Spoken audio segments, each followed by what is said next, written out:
Olá, pessoal. Vamos dar continuidade à leitura desse livro, Há um Deus nos Céus, de Loha, publicado pela editora Vida Cristã.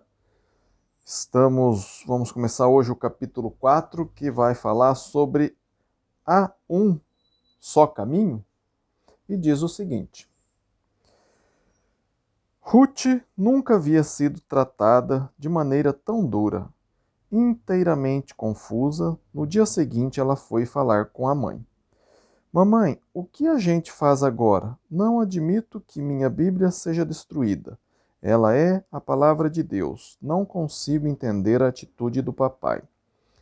Já compreendo muitas coisas da Bíblia. Sobre Jesus e a salvação que ele nos prometeu e sobre a igreja que ele edificou, depois da sua ressurreição. Agora sei que eu preciso ser batizada para ser perdoada dos meus pecados. Janete disse: Sim, minha filha, eu me lembro de todas essas coisas que aprendi na minha juventude. Lembro-me exatamente onde e quando tudo isso começou, nos evangelhos e em Atos. Mamãe, por que a senhora nunca me falou sobre a Bíblia? A senhora tinha a obrigação de me orientar sobre a religião também. Temos o direito de decidir por nós mesmos sobre o caminho que Cristo ensinou. A senhora me negou este direito. A despeito dos sentimentos do meu pai, quero ser batizada logo que possível. A senhora vai me ajudar? Janete, triste e preocupada, respondeu: Não sei se posso ajudá-la ou não, minha filha. Fique calma e vou pensar no assunto. Talvez haja uma maneira de nos comunicarmos com Ronei para evitar um encontro com seu pai. Já que não ensinou sobre a fé, não acha que me deve, pelo menos, o seu apoio moral agora? A senhora sabe que eu não quero causar problemas entre vocês dois, mas isso é de suma importância para mim. É mais importante do que seu relacionamento, pois se trata da eternidade de minha alma. Janete concordou, dizendo: Vou fazer todo o possível, filha, até mesmo se isso implicar em um rompimento do meu casamento.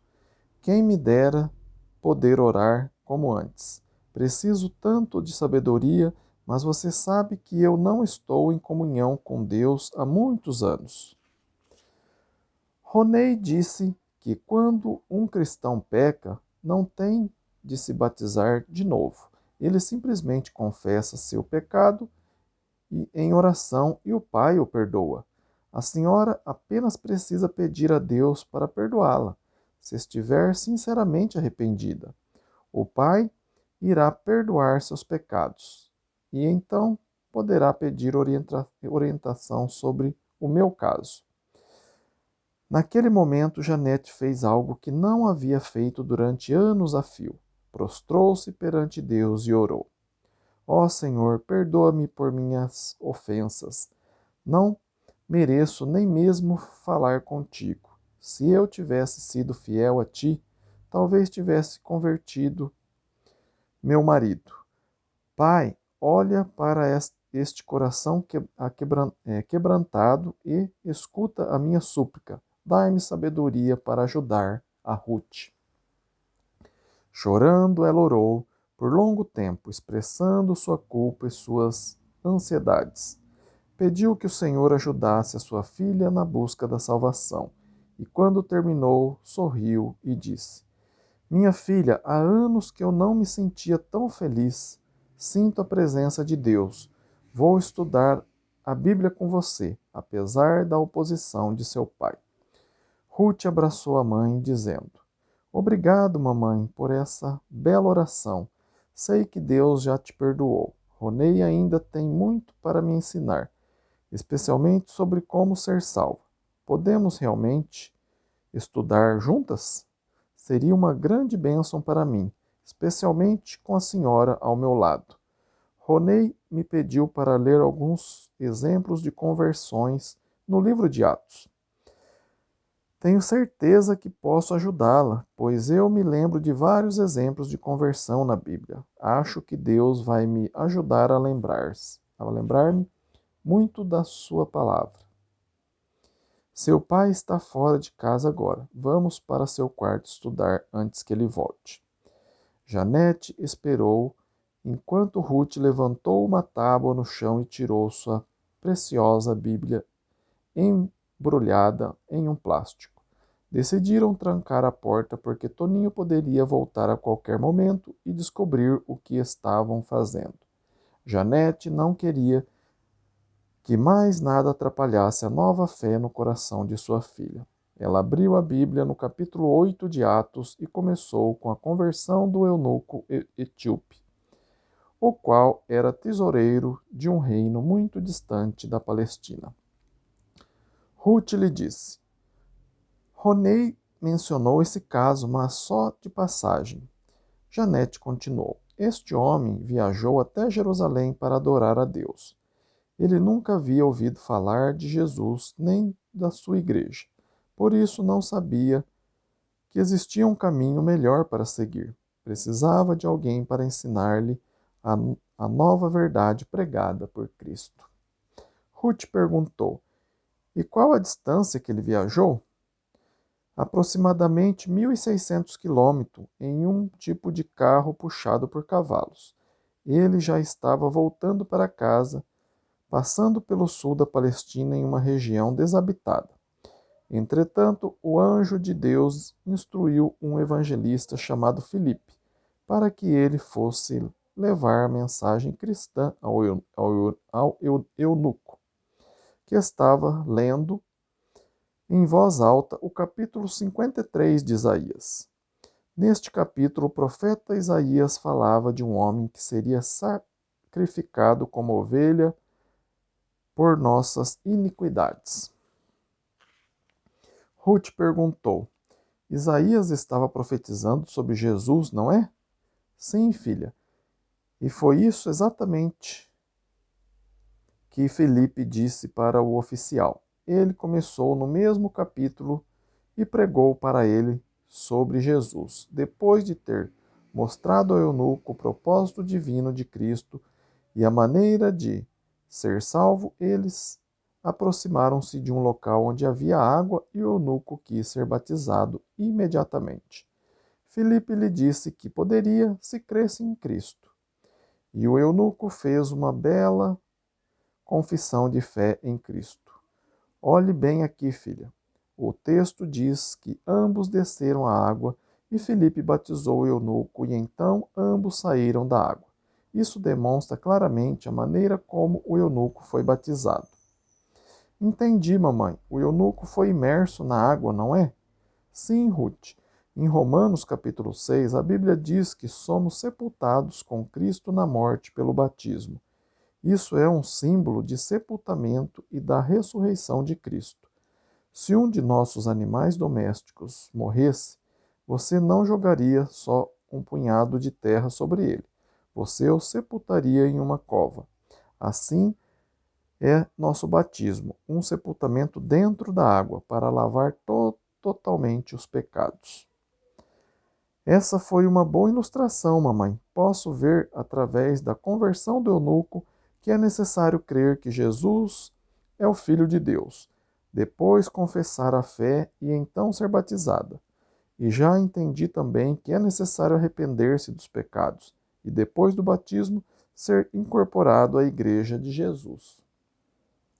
Janete ficou muito satisfeita com o conhecimento que Ruth já tinha da Bíblia e disse: Ronei lhe ensinou muito bem. Agora você quer que passemos para o próximo capítulo, que trata-se da conversão de Saulo de Tarso? Ruth sentiu-se muito mais próxima de sua mãe e retrucou: Mamãe, eu quero ouvir qualquer exemplo que a senhora ache interessante. Tenho certeza que já estudou tudo isso muitas vezes. Portanto, sabe o que é melhor para começar. É maravilhoso ter a oportunidade de estudarmos juntas. Também acho, o caso de Saulo era bem diferente do caso do eunuco, pois o eunuco nunca havia ouvido falar de Jesus. Por outro lado, Saulo havia escutado até demais sobre Jesus e acreditava que Jesus era um falso profeta. Saulo tinha as melhores intenções e, sendo muito dedicado, queria fazer o máximo para destruir a igreja que Jesus edificou, acrescentando acreditando prestar um grande serviço a Deus. Ele percorria toda a região de Jerusalém, jogando cristãos no calabouço. Mas Saulo ainda não estava satisfeito com essas pequenas crueldades. Portanto, decidiu ir também a Damasco, alguns dias distante de Jerusalém, para continuar sua perseguição dos cristãos. Para esta finalidade, requisitou autorização dos líderes religiosos de Jerusalém para cumprir seu trabalho. Ruth perguntou: E Saulo prendeu muitos cristãos em Damasco? Ele jamais cumpriu sua missão, imagine. Antes de chegar a Damasco, Jesus lhe apareceu em pessoa diante de uma luz brilhante. Mas, mamãe, Jesus estava no céu, como ele pôde ter aparecido a Saulo? Ele estava nos céus, mas permitiu que Saulo o conhecesse em pessoa e ouvisse sua voz. Saulo estava plenamente convicto que Jesus era um impostor e provavelmente jamais teria acreditado em Jesus se ele não tivesse se mostrado daquela maneira tão surpreendente. Deus viu o grande potencial em Saulo e tinha planos importantes para ele. Sabia que Saulo, uma vez convencido, convencido, seria um forte instrumento para a conversão de muitas outras pessoas, por causa da sua dedicação. Ruth vivia com sua imaginação vivaz aquela cena emocionante na estrada de Damasco e perguntou ansiosamente: O que Jesus disse a esse homem? Saulo, Saulo, por que me persegues? Mas como é que Saulo podia perseguir Jesus se ele já estava nos céus? Saulo estava perseguindo cristãos, e quando cristãos são perseguidos, Jesus também o é. Saulo não tinha certeza ainda sobre a identidade do ser que falava com ele. Por isso perguntou: Quem é, Senhor? E a voz respondeu: Sou Jesus, a quem você persegue. Atemorizado e, ficando cego diante do esplendor de Senhor Jesus, ele reconheceu o enorme erro que havia cometido. Trêmulo, Saulo perguntou o que fazer, inclusive sobre sua cegueira física e espiritual. Então Jesus lhe ordenou: Vá à cidade e lá você será informado sobre o que fazer. Por que Jesus não explicou tudo direitinho para ele? Porque, quando Jesus voltou aos céus, deixou instruções para seus seguidores sobre todo o plano da salvação. Ele deixou sua mensagem em vasilhas de barro, entre aspas, ou seja, pessoas. Isso quer dizer que, em vez de Jesus aparecer pessoalmente para cada um, seus seguidores precisam transmitir aos seus semelhantes o que fazer para ser salvos. Ruth quis saber mais. Então, quem é que ensinou Saulo? Jesus apareceu a Ananias, um cristão dedicado e respeitado em Damasco, e lhes ordenou que fosse sem temor, pois Saulo havia sido escolhido para levar a mensagem salvadora aos gentios, isso é, a outros povos, e aos governadores. Então Ananias foi ao encontro de Saulo e, em nome de Cristo, restaurou sua visão. Depois de ter-lhe mostrado o caminho da salvação, perguntou-lhe: Por que te demoras? Levante, receba o batismo e lava teus pecados, invocando o nome do Senhor. Então Saulo foi batizado e imediatamente começou a pregar o nome de Jesus com toda dedicação e coragem. Saulo já significava alguma coisa para Ruth, pois Ronei lhe havia contado que ele considerava Saulo, ou Paulo, como foi chamado depois, um dos maiores homens de toda a história. Acrescentou: Paulo escreveu vários livros do Novo Testamento, não? Sim, filha, a metade. Ruth, olhando o relógio, exclamou: Mamãe, quando é que o papai vai voltar? Temos tempo para estudar mais uma das conversões? Acho que não, pois ele pode voltar a qualquer momento. Porém, você pode marcar o capítulo 10 de Atos e ler a história da conversão de Cornélio. Ele, como Saulo, também não cria em Cristo, mas por motivos bem diferentes, pois era romano e provavelmente não havia ouvido falar de Cristo. Como eu, como eu, não é? Bom, isso antes de me encontrar com Ronei e seu pai.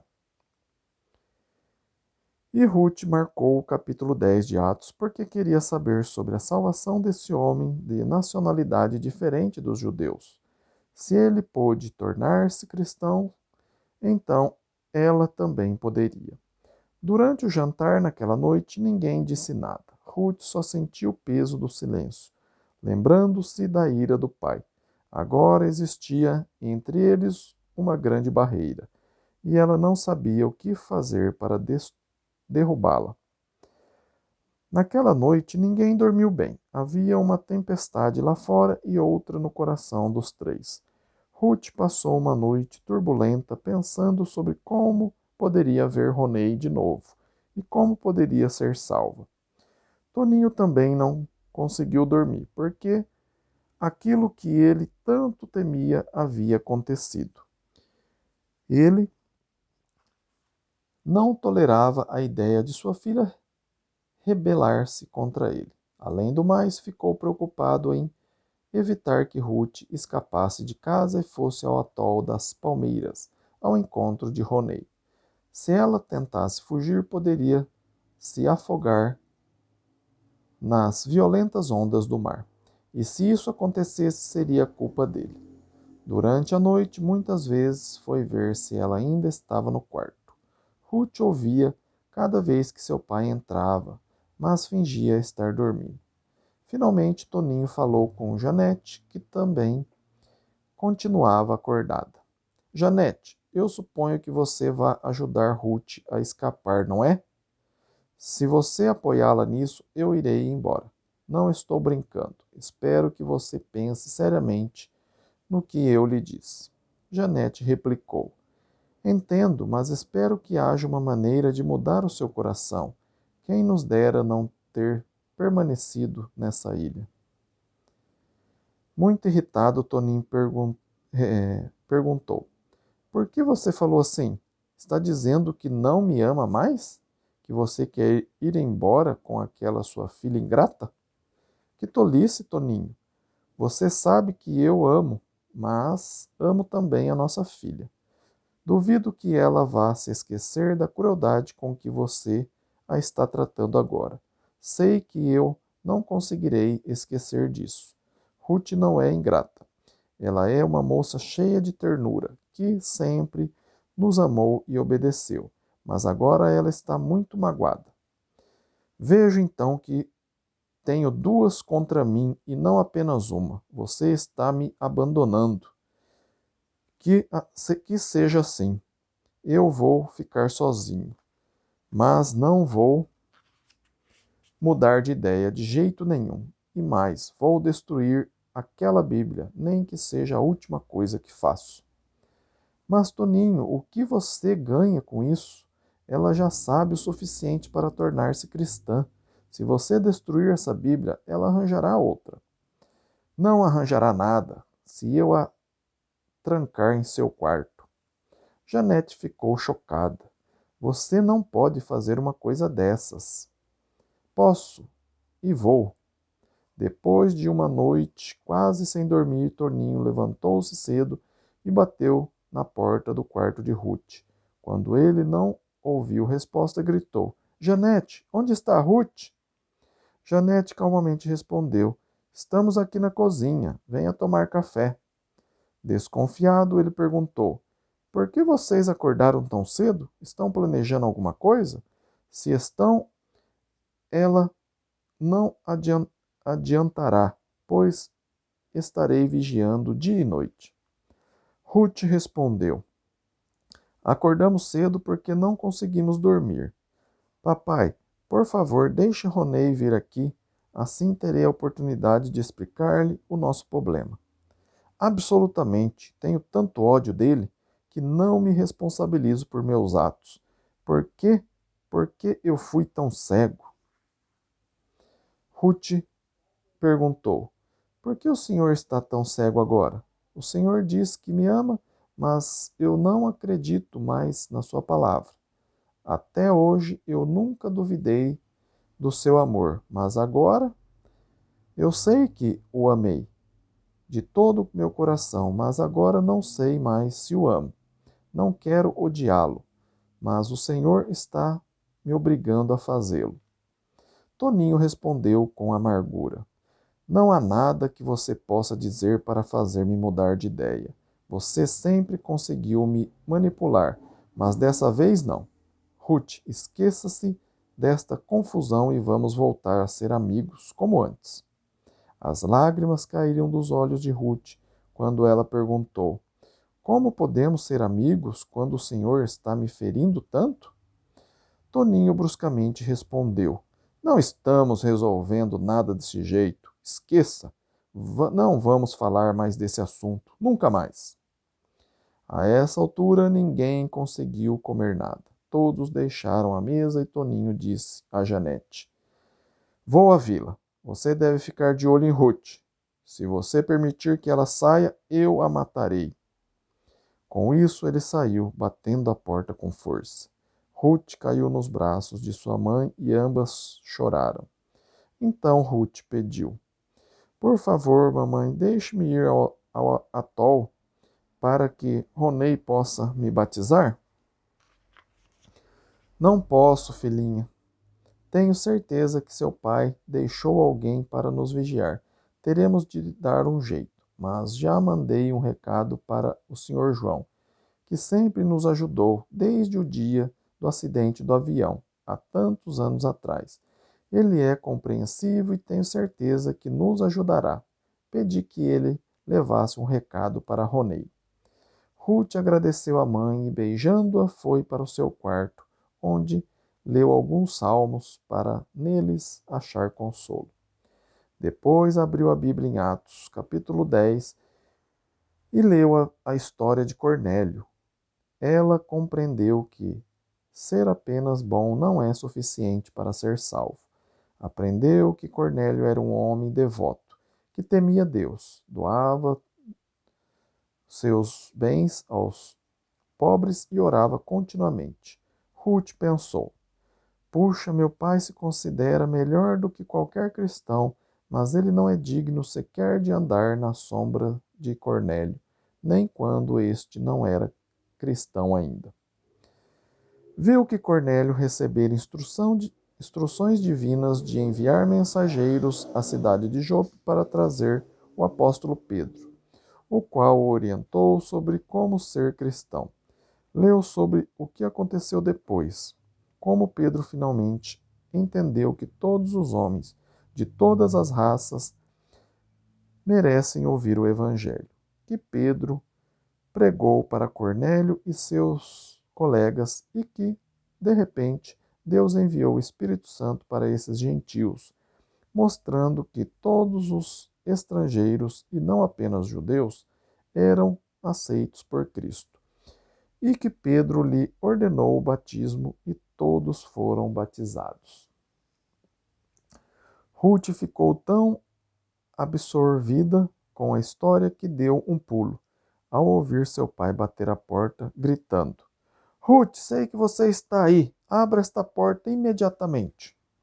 Rapidamente escondeu a Bíblia e, quando ela abriu a porta, o pai lhe explicou: Ruth, isto fere muito mais a mim que a você, mas é necessário. Comprei alguns cadeados e vou trancar sua porta e sua janela, para que você não fuja. Já sei que você não vai largar essa tolice de religião. Por isso, vai ficar aprisionada aqui dia e noite, exceto quando eu estiver em casa. Vejo que não posso mais confiar em você, nem em sua mãe. Ruth começou a chorar e perguntou: Papai, o que aconteceu ao senhor quando era jovem, para deixá-lo tão amargurado com religião? Isso não é da sua conta. Basta dizer que não quero que você sofra, como eu sofri. Não me odeie, Ruth. Estou fazendo isso para seu próprio bem. Alguns dias você chegará à conclusão de que estou certo. Nunca, papai. Sei que o senhor está inteiramente errado. O senhor tem todo o direito à sua opinião, mas não de impô-la aos outros. Se o senhor tiver razão sobre Deus, nós não poderemos nada se quisermos, se seguirmos o cristianismo. Seremos todos iguais, porque será o fim de tudo. Mas se nós tivermos razão, então o Senhor não terá chance alguma, e o Senhor estará tentando me roubar a oportunidade que eu mereço. Se sua oportunidade inclui um encontro clandestino com aquele patife do Ronei, então você não a terá nunca. E quando ele saiu, bateu a porta e a trancou com um dos cadeados. Depois ela ouviu os sons dos martelos enquanto o pai punha todos os outros cadeados na janela. Ruth murmurou consigo mesma: Talvez haja um meio de resolver este dilema antes que seja tarde demais. Ó Deus, me abre uma porta. Depois de Toninho colocar os cadeados, Ruth só podia ir ao banheiro e de lá comprovar que todas as janelas estavam bem trancadas. Logo depois, sua mãe bateu na porta e Ruth a convidou para entrar, mas ela disse: Não posso entrar, pois seu pai trancou tudo e não me deu a chave. Mas quero que você saiba que eu a amo muito e estarei orando por você, querida. E ao sair, enfiou uma carta debaixo da porta. Era de Ronei. Trêmula, Ruth abriu a carta e começou a ler rapidamente, com o receio que seu pai a surpreendesse. A carta dizia: Minha querida Ruth, tive medo que isso acontecesse. Lamento profundamente a atitude de seu pai, mas não se preocupe. O Senhor está conosco e daremos um jeito. Sua mãe é muito compreensiva e vai nos ajudar, mesmo arriscando tudo. Daqui para frente, tenho certeza de que ela será uma cristã fiel. Durante a noite, o Senhor João subirá em uma escada até o seu banheiro e soltará a dobradiça da janela. Assim ficará mais fácil abri-la e você terá então uma chance para escapar. Quando você estiver pronta, pode descer até a caixa d'água perto de sua casa e você poderá ser batizada. Não devemos nos arriscar a ir até o mar, pois alguém pode nos ver e contar a seu pai. Se você concordar com este plano, fale com sua mãe e ela mandará o senhor João me avisar. Se possível, envie-me notícia. Eu a amo, meu tesouro. Acredito que tudo sairá bem. Espero encontrar-me com você o mais rápido possível. Meu amor para sempre, Ronei. Ruth leu, Ruth leu e releu a carta. Então ajoelhou-se ao lado da cama e orou a Deus para que ajudasse Ronei. Mesmo não sendo cristã ainda, ela confiava que o Senhor a ajudaria, porque seu intento era obedecer a tua palavra. Depois de orar, ela sentiu-se mais tranquila e conseguiu dormir. O Sr. João decidiu esperar mais alguns dias para colocar em prática o plano, entre aspas, salvar Ruth. Ele tinha medo que Toninho estivesse vigiando. Seria melhor esperar um pouco mais, até que Toninho estivesse menos atento. Para a surpresa de Ruth, na manhã seguinte, o pai trouxe café para ela e tentou conversar, dizendo: Filha, eu sei que você está muito magoada, mas isso não durará para sempre. Quando aquele, entre aspas, cara, voltar para casa, você se esquecerá dele e voltaremos aos bons tempos. Ruth não respondeu nada. Quando ele saiu, ela pegou a caneta e escreveu para Ronei. Meu querido, sua carta chegou como a luz do sol em uma cela escura, pois é assim que estou me sentindo, como se realmente estivesse em uma prisão. Sinto muito a sua falta. Quem me dera poder passar mais um gostoso sábado com você, mas isso me parece impossível agora. Eu e minha mãe estamos estudando a Bíblia juntas, principalmente sobre as conversões no livro de Atos. Através destes estudos, vejo a necessidade de obedecer a Cristo e ser batizada, para o perdão dos meus pecados. Entendo claramente que quando eu estiver sepultada na água, deixarei atrás toda a minha vida anterior e me levantarei da água para começar uma nova vida na igreja que Jesus edificou. Estou pronta para me tornar cristã e preciso urgentemente da sua ajuda. Mas tenha toda a cautela para não ser surpreendido. Eu o amo muito e não quero que você sofra nenhum mal por minha causa. A mamãe disse que o pai está fora de casa durante todo o dia de segunda. Talvez o Sr. João possa aproveitar a oportunidade. Escreva-me quando puder e lembre-se que eu sempre o amarei, não somente porque você me ensinou a verdade, mas também por você mesmo.